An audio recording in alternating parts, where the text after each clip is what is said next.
Bonjour, j'espère que vous allez bien. Bienvenue sur un nouveau numéro de Un jour, une question. Aujourd'hui, je vais vous parler de probiotiques qui génèrent des inconforts. Alors avant de vous parler des probiotiques, je tiens à vous remercier. Merci pour vos commentaires, merci pour votre soutien et merci pour toutes vos questions. Il y en a eu énormément ces derniers temps et donc je ne sais même pas d'ailleurs si je vais pouvoir tout traiter les questions que vous m'avez déjà posées jusqu'à la fin août, tellement il y en a. Alors peut-être que la rubrique Un jour une question va se poursuivre, mais sur un rythme un peu plus ralenti après la fin août. Mais en tout cas, si ça vous plaît, on pourra peut-être continuer parce qu'il y a beaucoup de questions qui arrivent régulièrement. Alors aujourd'hui, je vous parle intestin, je vous parle microbiote et probiotiques qui génèrent des désagréments. Alors c'est une question de la part de Laurent. Laurent me dit « Bonjour, il y a quelque temps, on m'a prescrit des probiotiques de type lactobacillus pour traiter des problèmes digestifs, ventre qui gonfle, problème de transit. J'en ai pris pendant 2 jours et là, une vraie catastrophe. Des gonflements extrêmes, des douleurs importantes au niveau du ventre et une grosse crise inflammatoire. Qu'en pensez-vous ? Alors moi, ce que je pense de cette situation, c'est que le produit était totalement inadapté.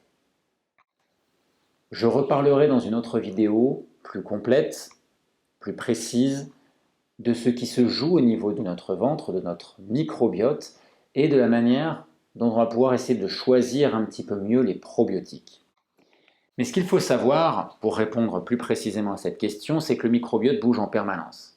Il bouge en fonction de ce que l'on mange, il bouge en fonction de ce que l'on vit, de ce que l'on fait, ce que l'on ressent, on va dire, et aussi bien sûr en fonction de ce que l'on prend comme souche bactérienne.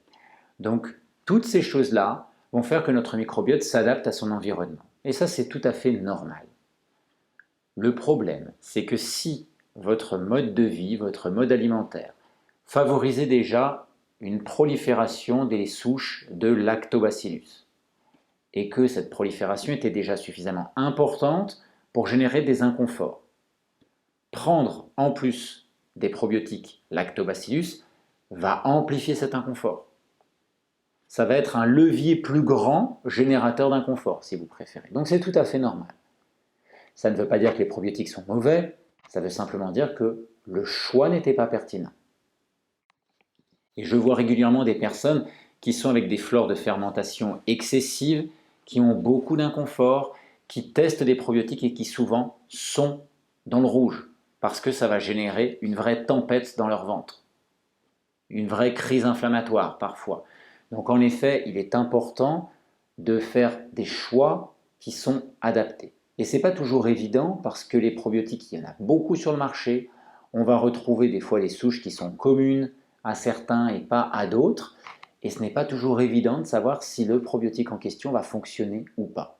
Et quand je dis ce n'est pas évident, c'est-à-dire qu'on peut faire une cartographie de l'état du microbiote, je vous en reparlerai, et avec ça, choisir de manière plus spécifique ces probiotiques, mais sinon, on le fait un petit peu en fonction de l'expérience, en fonction des symptômes et en fonction du ressenti, bien évidemment. Donc on va faire des tests.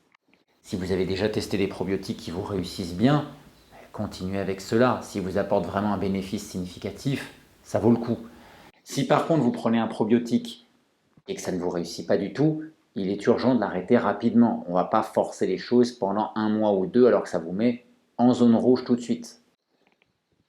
Et à ce moment-là, on va peut-être changer de produit avec d'autres souches. Et encore, on change si ça n'a pas marché. Parfois, certaines personnes vont faire 2 ou 3 tests sans succès. Alors à ce moment-là, qu'est-ce qu'il faut faire ? On va peut-être se dire les probiotiques ne sont pas une bonne chose pour le moment. Et puis parfois, le premier n'a pas marché, le second va fonctionner. Parce que ce sont des souches différentes qui ont été utilisées. Donc c'est pour ça que c'est important de regarder ce que l'on prend comme probiotiques. C'est pas juste de dire je prends des probiotiques, c'est je prends des probiotiques avec telle souche parce que tel autre produit par exemple n'a déjà pas fonctionné. Ou alors avec telle souche parce que cette souche manque au niveau de mon microbiote. Et là, il faut savoir quelles sont les souches qui sont présentes ou qui sont en déficit. Voilà, j'espère que si vous y voyez plus clair sur l'usage de ces probiotiques et sur le pourquoi surtout des inconforts qui peuvent apparaître en utilisant des probiotiques. Je vous souhaite une belle journée et à demain pour un nouveau numéro de Un jour une question.